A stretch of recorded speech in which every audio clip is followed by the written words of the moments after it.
also don't know, I almost got tensed because the speaker who spoke after me, or before me,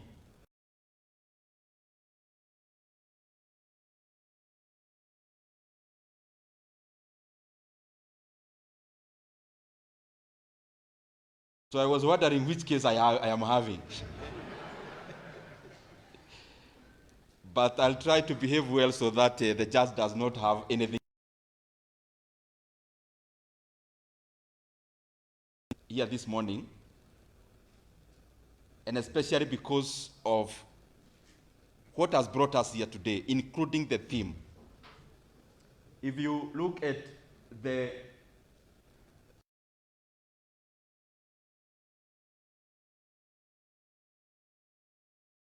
for socio entrepreneurship, and those who are Kenyans, I'm sure they know that we are Africa and Africa is our business. And therefore, this is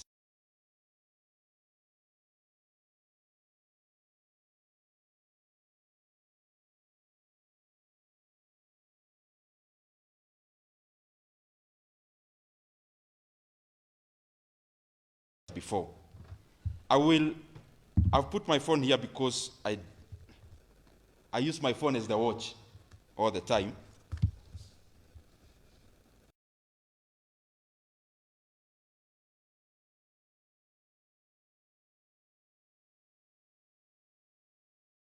I was requested to deal with. And forgive me if I don't have a very formal speech. I honestly don't like having formal speeches. And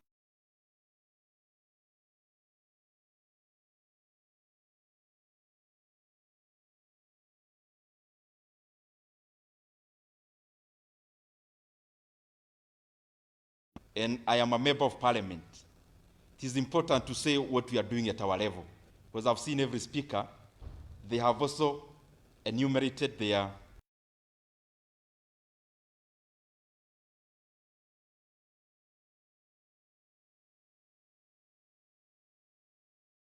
and it is important that I mention, education is one of the policies. I am sure I was invited to talk about policies. Education is one of the, in fact, education and health are associated in the level of the income. They go to schools or to classes that are, in our day schools, in the secondary education, we have a program called Kiharu Masomo Bora.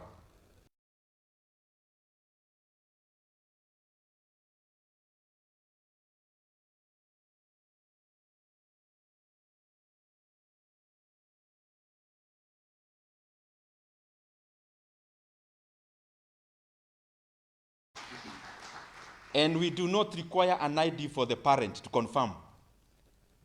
I am glad even actually this academic year, which is also the calendar year, we have over 2,000 students who have crossed borders to come and live with their aunties, to come and live with their uncles in Keharu.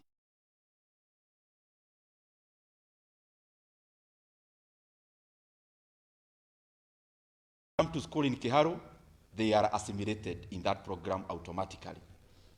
And in that program, the learners actually eat in school, only paying that 1,000. The bag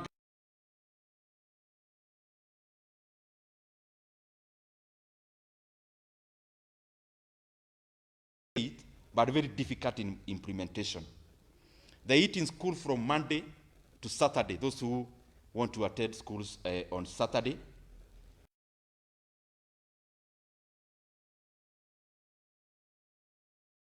I hope even my accent can tell you where I come from.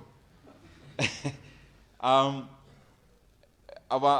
staple food is maize and beans.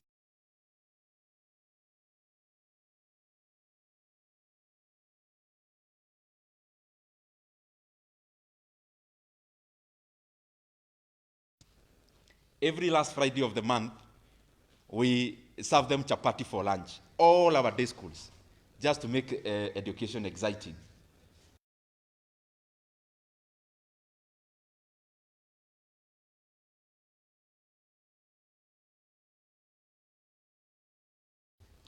I am also excited to be here talking about entrepreneurship because I was in Kenyatta University in my undergrad.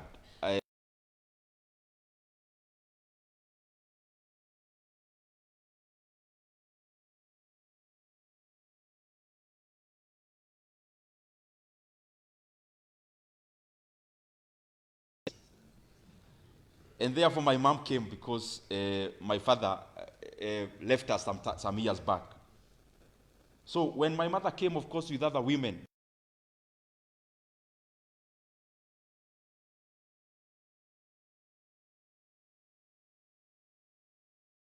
late lunch, and they gave speeches. And being the person who was graduating, I was the last one to give. I told my mother that as they pray with my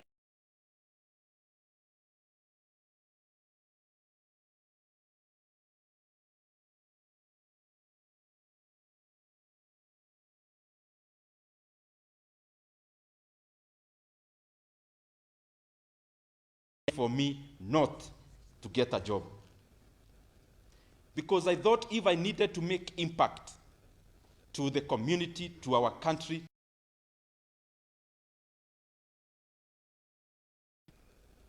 I had to take a very long route in having a constant income. Because a constant income is predetermined. You are given a check that is already written. But when you venture into business, you are given a check that is open. You can write whichever amount. So I actually never looked for a job since I graduated. I decided there and then that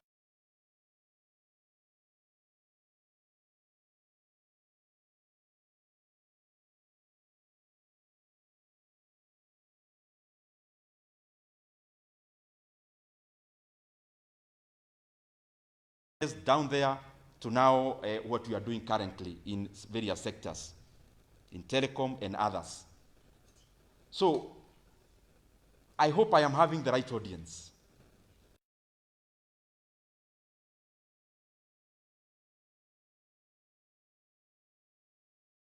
Of those organizations to look for a job. We are actually here to learn, including myself, to learn on how to make more impact.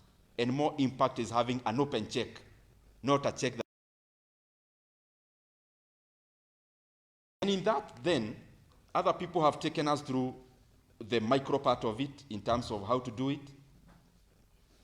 The mandate I was called is because of my level as MP, as a servant of the people, and also participating in registration. And I'll try to restrict myself there within the few minutes I'll be talking over here. One of the things that is important is that I warn you early enough, I may not be very agreeable to some of my colleagues who have spoken.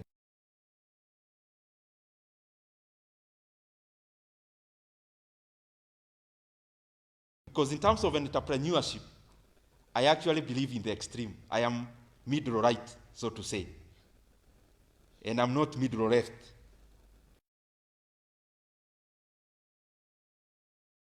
What comes there is communal, community-based. Those are very good terms to talk about.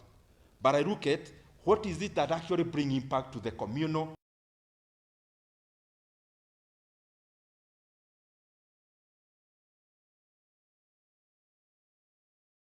Look at a country like China. Before 1976, we all know Mao Zedong, Chairman Mao Zedong of Communist Party of China. He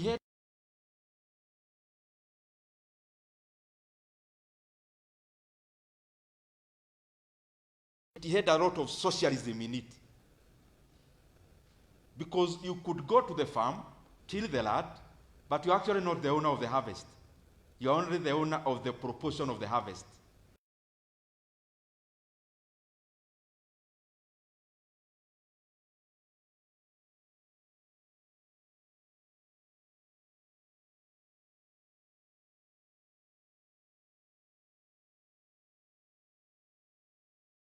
leading.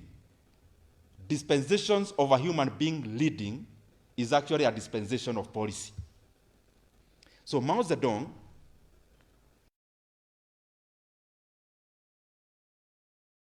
of China, but the economic side of it is that Chinese people died out of famine, out of hunger. 1970, in terms of the definition, Mao Zedong appears to be more social.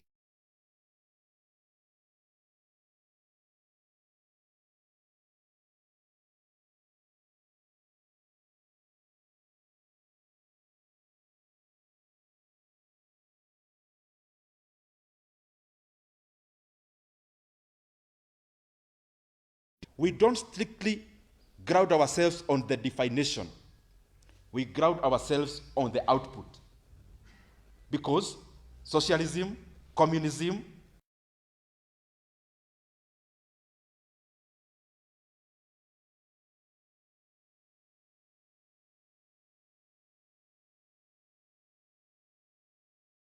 almost against communism.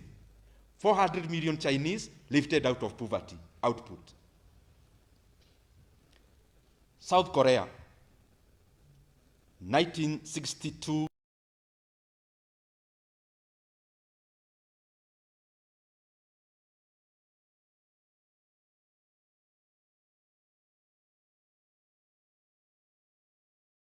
Comes in, the per capita GDP of a South Korean then was less than GDP per capita.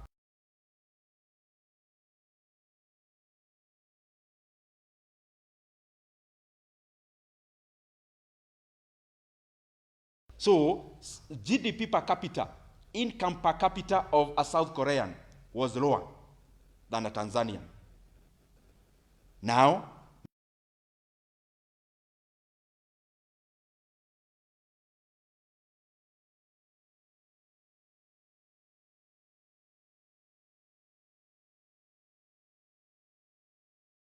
helping and assisting public resources and policies directly assisting private enterprise.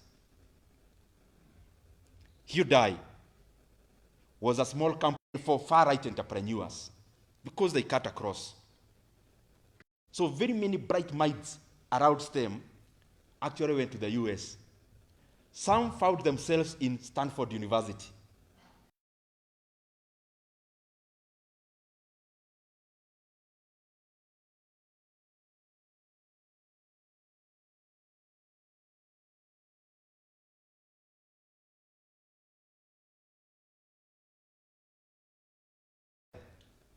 They are big names now out of other companies, but even as they founded people, early on, Elon Musk joined them.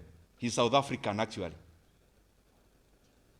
Funding from venture capital, Wall Street, and that is the creation of all the tech behemoths.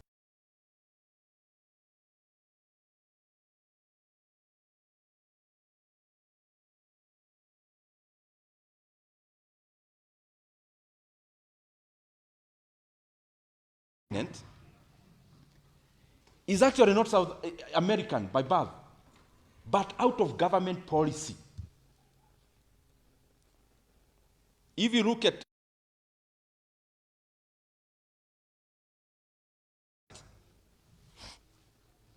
the highest capitalized company in the US now is Microsoft, over $3 trillion. The CEO is Indian.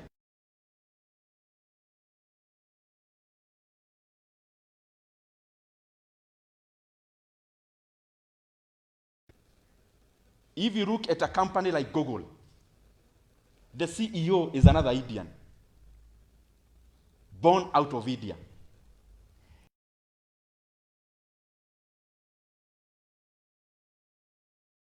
Is the one that shapes policy. That even as we talk about entrepreneurship, and I want to take over from Janji, and I'm trying to meld between the almost far right to show how interconnected they are. I was listening to Jaji about Kakuma, your bedroom was the bank, was actually the banker of the bank, because you are keeping money there. Then you go back there. Do you know what you mentioned? You didn't mention a supermarket. You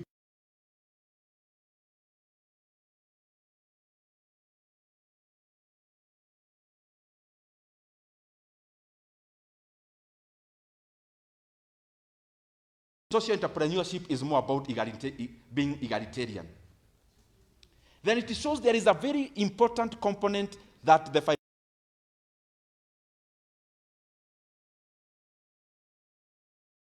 where money is distributable across many people. And I'm saying so because promotion of social entrepreneurship is about devolving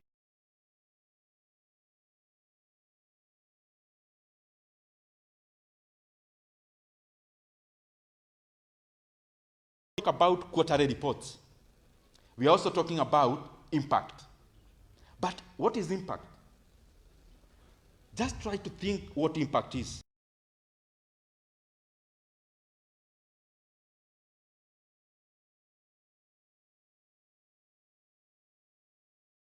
Like in Kenya, we give 70 years and above some stipend every month.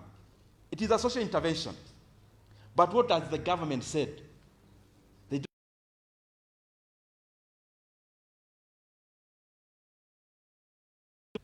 They said money.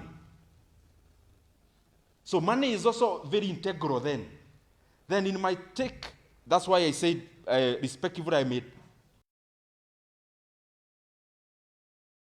I keep saying, I was in another place I was saying, in the economic class we say, it is not out of the benevolence of the baker that we enjoy.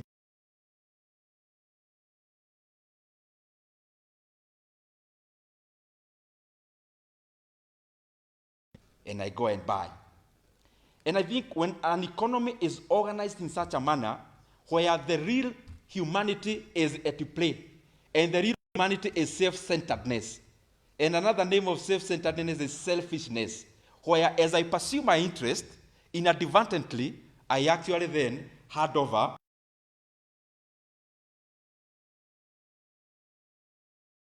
For example, in the streets of Nairobi, if the government took up the roles of transporting us to our jobs in the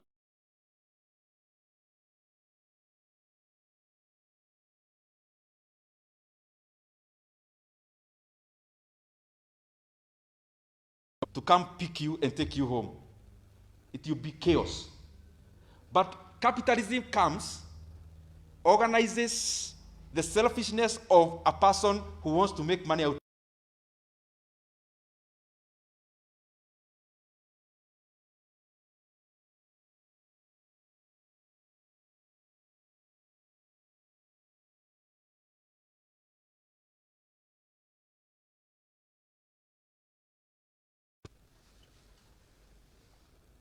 There is one thing that bothers me as a leader, and we are here to look for solutions. I usually say when I'm speaking, economy performs. Look at this. You have private sector-led economy has happened in the US, in the UK, and in all the developed countries.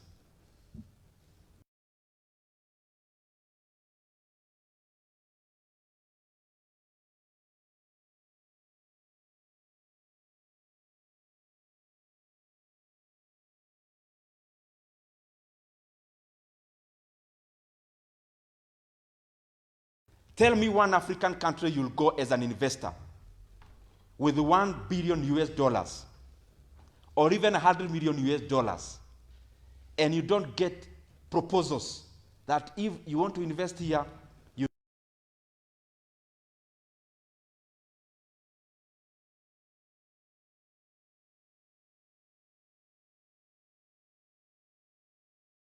those who don't understand Kiswahili, I'm sure you get interpreters. We have an economy that wants to thrive. So we are operating below the radar all the time, below some ceiling.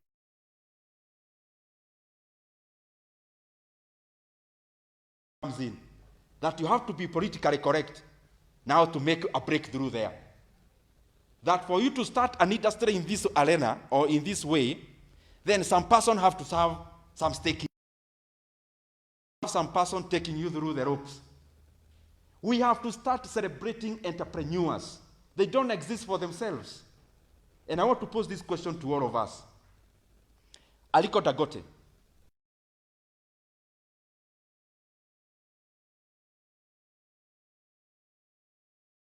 for the black Nigerian billionaires, because they have made billions out of Nigeria, and they are blacks.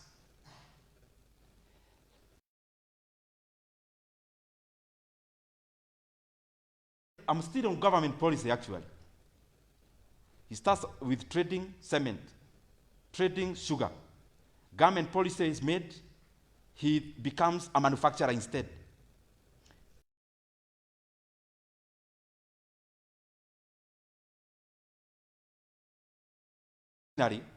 In Africa, to help among many other economies, Nigerian economy, in many ways, job creation, forex, and the rest.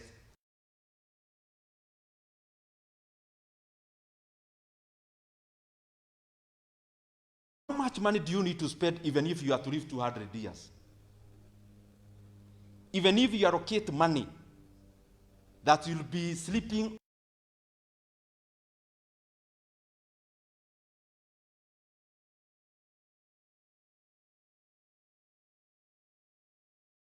stress he would go through in coming up with a refinery. We may look at it selfishly and say he's making money, but for what money? He already has enough money to spend. What he's doing is to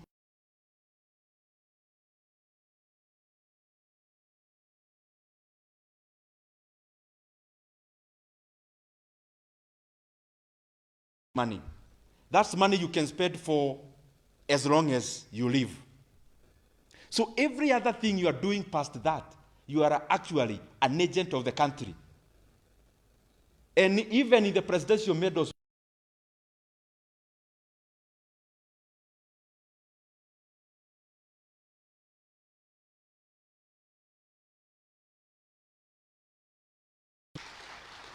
because when you see a person employing 500 people, 200 people, they are not employed in his house to wash and to cook. They are employed as a cog, as a wheel of the economy going forward. So entrepreneurship as a factor of production with its right price. Lastly, we are in the budget making process in Kenya. Not before non-Kenyans. It's just because I'm here now I have to make these remarks briefly. It's not maybe even for the conference, but they are interrelated. We're in the budget making process. This is the most far-reaching fiscal policy period in any country, because a country rides on two policies: monetary policy and fiscal policy. Anything around finance bill and everything about budget is a fiscal policy of government. It's either about tax or about spending or about borrowing. All those are fiscal policies. Unfortunately, like scientists who are here, you go to a laboratory when you want to test something. You mix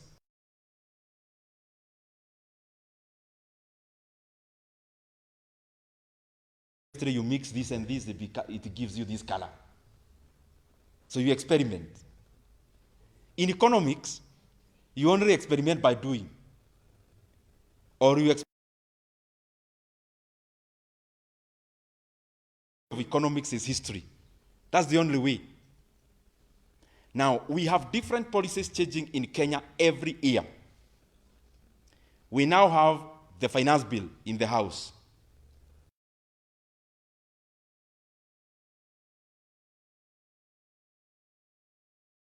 I am saying it objectively because Kenya is ours. If you look at the policies we have created for the last, let's say, 3 years, through the finance bill itself, you know,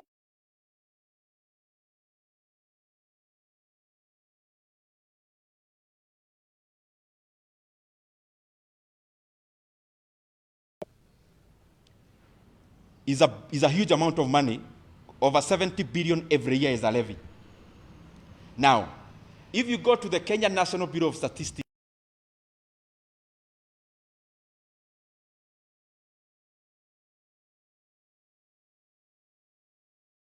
sector going up, we had a shrinking construction sector. Then we need to ask ourselves, even as we deliberate on the current one and say maybe there is no addition of this or that,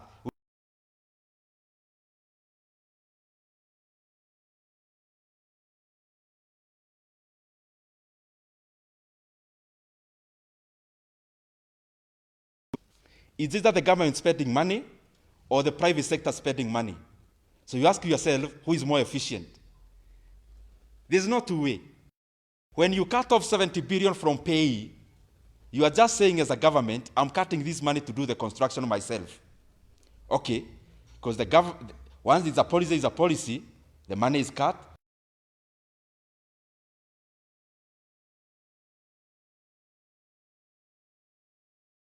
Construction is better left to the private sector of houses. And I'm using empirical data from government, not from myself. It is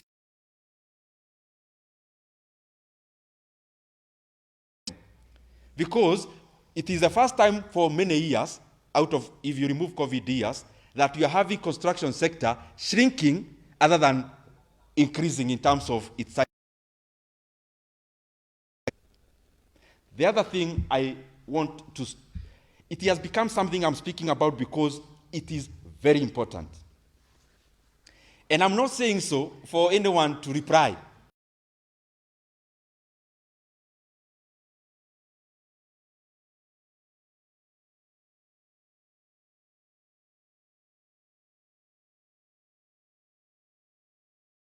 On the floor of the House.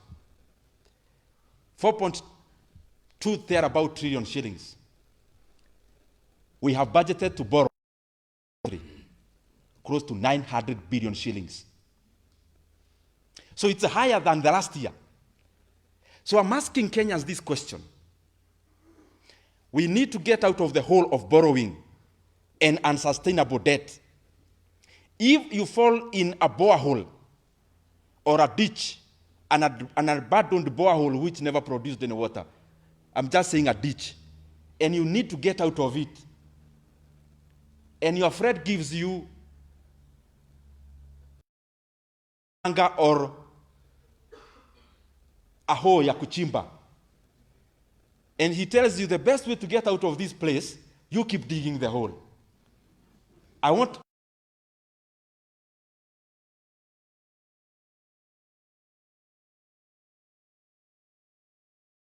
You want to get out of unsustainable borrowing. Every succeeding year, we must borrow less than the previous year. Now we are doing the reverse. We are borrowing more money this year than we borrowed last year in a debt trap. That is not the reality. That is an oxymoron. That is a contradiction of facts. You know the beauty about Kenya nowadays, everything is anywhere. You can just Google the things I'm saying because it's government documents I'm referring to. Lastly, I am concerned are the decisions that were made in the past years. The decisions we are making today will affect us today and the other securitization that is to be paid by Kenyans. And we also want to securitize something called the sports fund. I am a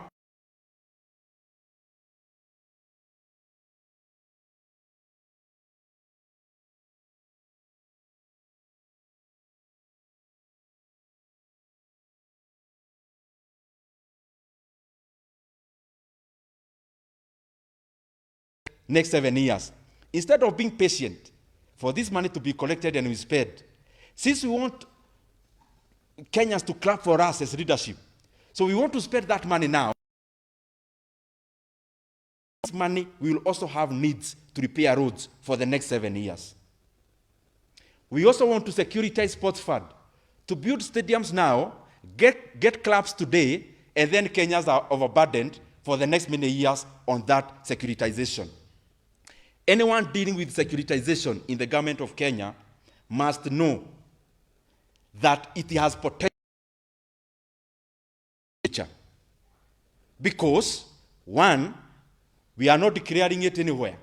In the budget, it's not there. In Parliament, there is no committee of Parliament that has dealt with that money. The money is already borrowed from commercial banks. Let us be prudent. Let us walk the talk. When we say we are not overburdening the country with borrowing, let us actually walk the talk of borrowing less every year than we borrowed the previous year. And I want to edit there and say,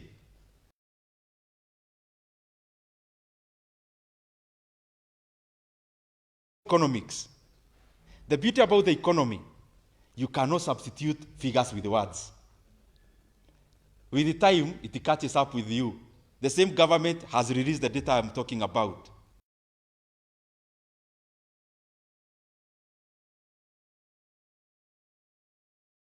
Ahead of us, Rwanda was ahead of us, Uganda was ahead of us.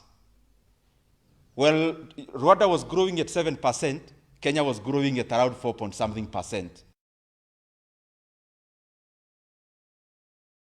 These are far-reaching on the destiny of a nation. And whatever decision we make today, we must be cognizant that, however appealing we package it,